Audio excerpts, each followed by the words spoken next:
داروين نونيز هلالي بعد كل هذا الإصرار الكبير من إنزاغي، وهل متروفيتش يقضي أيامه الأخيرة في النادي ولا لا؟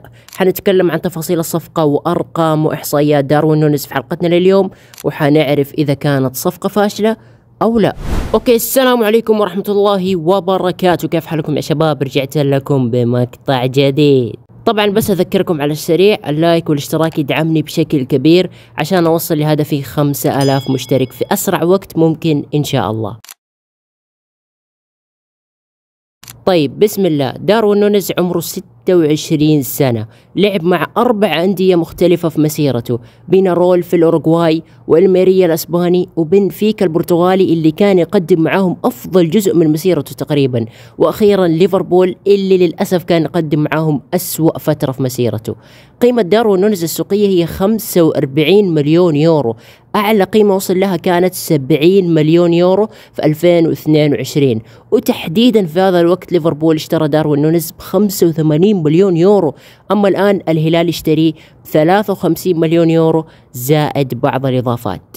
داروين نونيز في الموسم الماضي لعب 47 مباراة مع ليفربول، 17 مباراة فقط هي اللي لعب فيها بشكل أساسي، والباقي كان يدخل فيها من الدكة. المهم سجل فيها 7 أهداف فقط، وصنع 7 أهداف أيضا، بدون ما أكذب أرقام سيئة وغير مبشرة بالخير.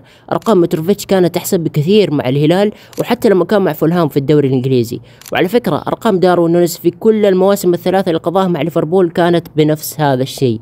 داروين نونيز ما كان يقدم مستويات جيدة أبدا مع ليفربول، ولكن لما نرجع الموسم 2021-22 حتلاقي أرقام لاعب يخليك تقول مستحيل هذا نفس اللاعب. داروين نونيز في هذاك الموسم مع بنفيكا لعب 41 مباراة، سجل فيها 34 هدف وصنع 4 أهداف، يعني من 41 مباراة ساهم في 36 هدف مع بنفيكا، بمعدل قريب من مساهمة واحدة لكل مباراة تقريبا.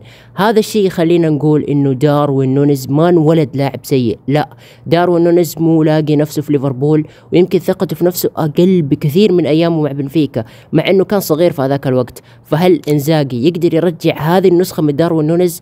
أنت إيش رأيك عزيزي المتابع؟ أعطيني رأيك تحت في التعليقات.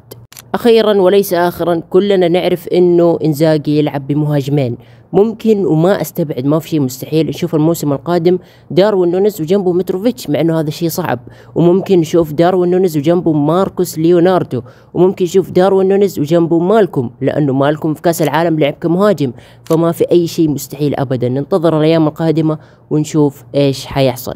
بهذه الطريقة عندنا الموسم القادم منافسة قوية جدا على لقب هداف الدوري.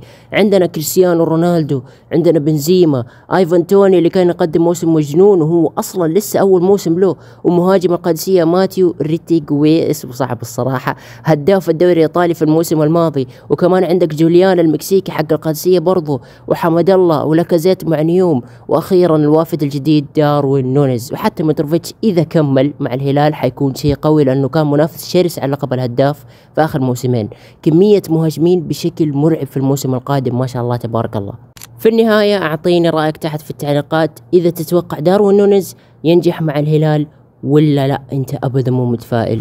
وبكذا نكون وصلنا لنهاية مقطعنا لليوم، إن شاء الله يكون عجبك المقطع وتكون استمتعت معنا، وشكرا للمشاهدة، ومع ألف ألف ألف سلامة.